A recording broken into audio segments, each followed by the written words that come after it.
Hey everybody, it's Ashley Rae from letstalkracestyle.com, bringing you a video that is so long overdue. First, there's been so much going on this year, or just period, since the last time I recorded a video. Let's just jump straight into it. So first I want to talk about the 13,000 strands of coronavirus that we have now and the ones that are to come. I think Delta was released, the Delta strand was released this year, and now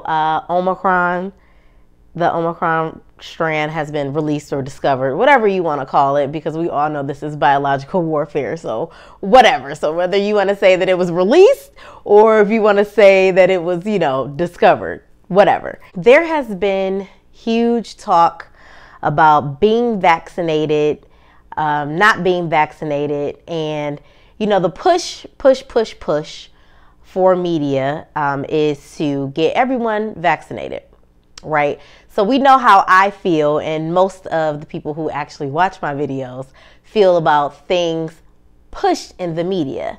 We feel like if it's being pushed by the media, then there's something wrong, pretty much, because let's face it, the media shapes our mind and they're aware of that. So it's like whatever they want the people to go along with, you'll see pushed in mainstream media, I'm going to say, which is part of the reason why Let's Talk Race Style exists and that I'm recording a video, because I'm opposed to mainstream media, because I'm not interested in creating a story. I'm interested in informing people. So sorry, I digress. Anyhow, so lots of people are getting vaccinated. And it's so weird to me because I don't see people on Facebook or Instagram or Twitter or TikTok posting their STD/STI results, or, what they've had. Or the bottom line is, isn't this all a violation of HIPAA laws? Like, I don't understand why so many people feel the need to tell other people that they are vaccinated or not vaccinated. Like, that's actually no one's business but your own. Like, your health and what you choose to keep yourself healthy has nothing to do with anyone else. It's not anyone else's business. I'll say that. It's not anyone else's business. So it's just amazing to me how many posts that I read saying that I'm vaccinated. What kills me are the people who have the soapbox mentality about being vaccinated, that people that are not vaccinated are stupid. And then the unvaccinated people are saying, well, you're stupid, you don't know what's in it, blah, blah, blah, blah, blah. And I just put it to you like this. I understand both ends of the spectrum, right? Okay, we're going to do some Libra skills. We're going to try to be balanced here. So in my left hand, I understand vaccinated people getting vaccinated because they feel like, it protects them, it's going to keep them safe, blah, blah, blah, blah, blah, yada, yada, yada.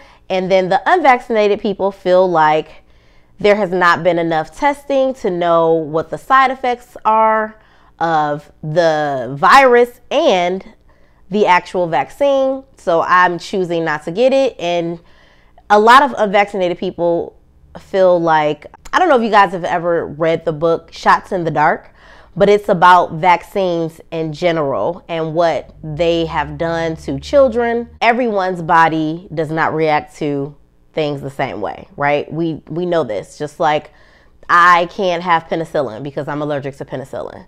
So all medicine does not have the same effects on each human. We know this.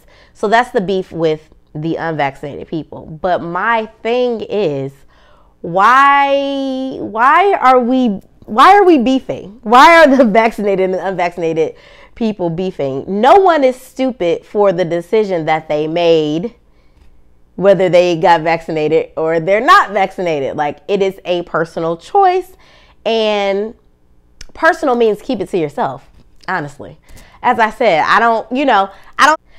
I don't see people making posts saying that they had or have gonorrhea and now they're going to get a shot in the butt from the doctor and pills to take home. You just don't see people saying that. So I don't understand why it's so important for people to tell other people that they're vaccinated or not vaccinated. So at the end of the day, everyone should still be wearing a mask and protecting themselves the best of their ability, because whether you're vaccinated or unvaccinated, you still can contract coronavirus and spread it. Okay? That is it. That's my piece on coronavirus and vaccines. Now, 2021, for me and for many other people, the year of 2021 has been a year of reveal. And I do have notes in front of me per usual, so I'm going to try really hard not to keep looking down. But it's been a year of reveal and realization. And when I say that, I mean it has shown me personally attributes of people that I don't need in my life or don't want to be around so much. And well, I guess not just for me, because I've talked to other people and they've said the same thing. Like, it seems to have highlighted the characters of others that just don't serve us anymore, or things that we've always questioned but kind of let it go because oh, it might be your favorite aunt or your cousin or your best friend or somebody you grew up with, whatever the case may be. It just seemed to have put a spotlight on the things that just no longer serve you within the relationship. And I think that that's okay. I'm a firm believer in parting ways amicably.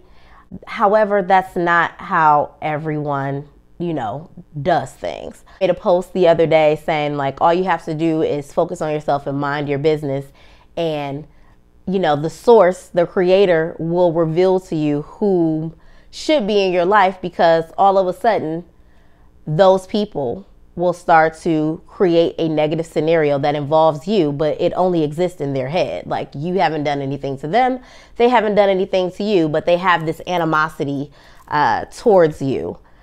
So, it's okay. Like, you can love someone from a distance. I mean, we do it all the time in relationships that don't work out, right?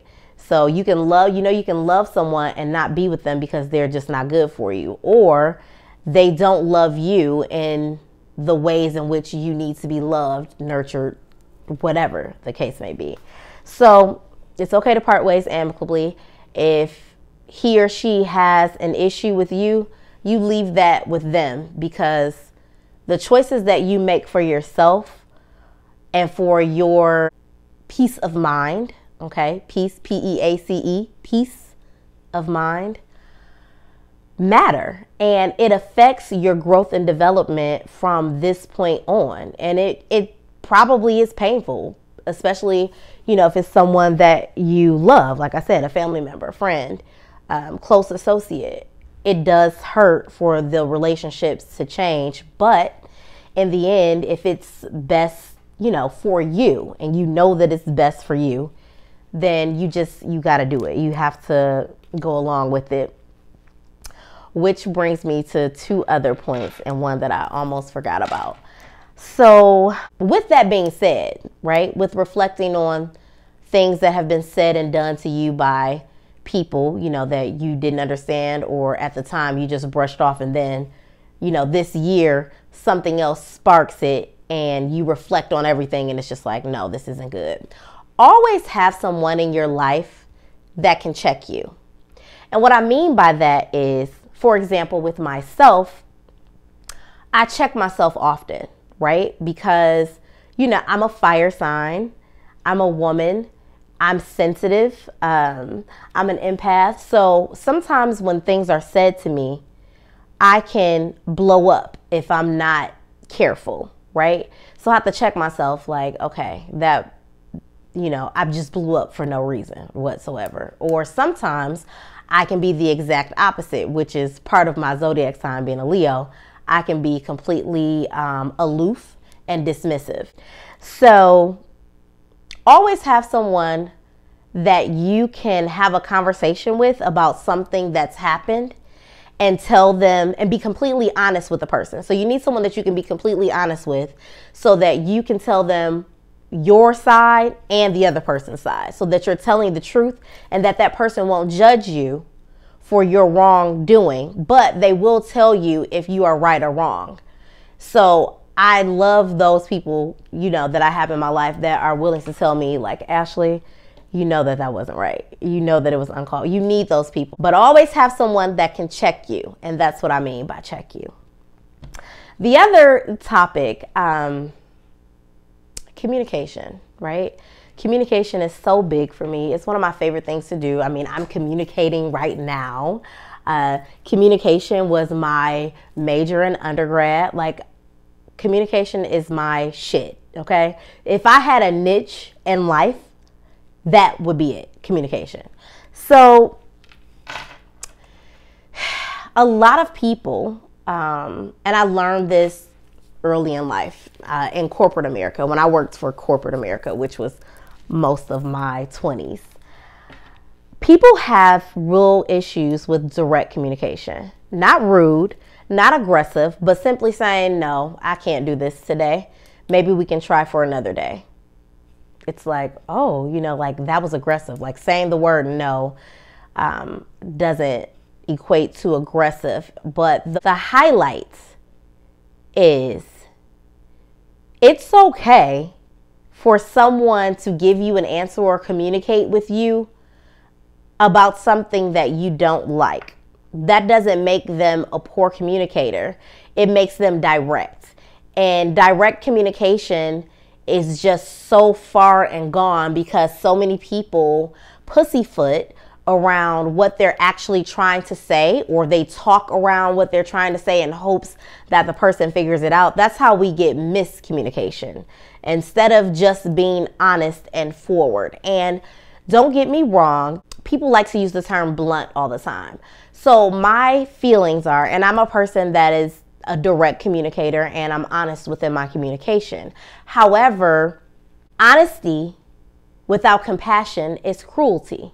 So just be conscious of how you say things to people when you are having a conversation. And even if you think that you may have said something that didn't come across in the way that you meant it, you can always check, you know, to clarify and let the person know, like, if you took that in any, you know, negative way, I do apologize. I didn't mean it that way. I'm just trying to be clear in my communication. And then there's the part of communication, and this happens a lot via social media or via texting, because I say this all the time. People are reading in the tone that is in their head already. So, for example, if I, you know, text someone or write something on someone's post and it's like, haha, you know, you're being silly or whatever the case may be, and the person responds to you with attitude or with aggression. I'm not going to say attitude, with aggression, because we all can read aggression through a text or through a post. As my best friend would say, their response to you in a negative manner is more about them than it is about you. Because remember, they're reading within their tone. So how they feel at that moment, and specifically how they feel about you. So keep that in mind. And then when, you know, when it's addressed, or if it's addressed, most people try to play it off like, you know, oh, they were just playing. Behind every joke is some bit of truth. And that's another way of revealing how someone actually feels about you. Sometimes, or most of the times, it's not about what they say, it's what they don't say. Okay? I'm going to try to wrap this up. The new year. Yay! So the new year is January 1st. And as you all know, I'm always excited about the first of the month, because the first represents, and this is for all months in numerology, the first represents new beginnings. It's a good day for starting new ventures and taking risks and taking the lead, really being within yourself. So remember that on the 1st of January or the 1st of any month. It's always your time. It's always the time to reinvent yourself, take risks, and lead the way because you are a leader. This January 1st, or this 1st of the year, is going to be on a Saturday. Saturday period is the actual Sabbath. It's the actual day of rest. It's supposed to be, you know, the Creator's Day, God's day, if you're Christian. Saturday is actually the 7th day. And so it is the day of rest. It's the day that you can sleep late and not feel bad about it. Netflix and chill, watch a series or two, you know, whatever it is that you want to do. But it's a day of relaxation. So this January 1st, you know, if you had plans on doing some hardcore work, like for example, I did for a minute, I had something scheduled for Saturday the 1st and I changed it to the 31st because Saturday is the day of rest and I can think about and write down the things that I'm going to conquer this year or the next day. So I'm still allowing myself to relax, but I'm still also taking the lead and taking risks. So pamper yourself this Saturday. Give yourself a pat on the back for making it to another year because we all know everyone is not going to make it to 2022. People die every day, and every day that you wake up and you're on this side of the rim is a gift in itself. It's a chance. It's an opportunity for you to do better than you did yesterday, and don't dwell on things, okay? So happy holidays, which includes Kwanzaa, which is still happening right now, Christmas, Hanukkah, and the New Year. So happy New Year. I'll be writing something soon, hopefully. Stay tuned. Don't forget to like, share, and subscribe to ashleyrae TV, which is here. And I also have my link to my blog at the bottom of the description. So you guys be smooth, be safe. Smooches.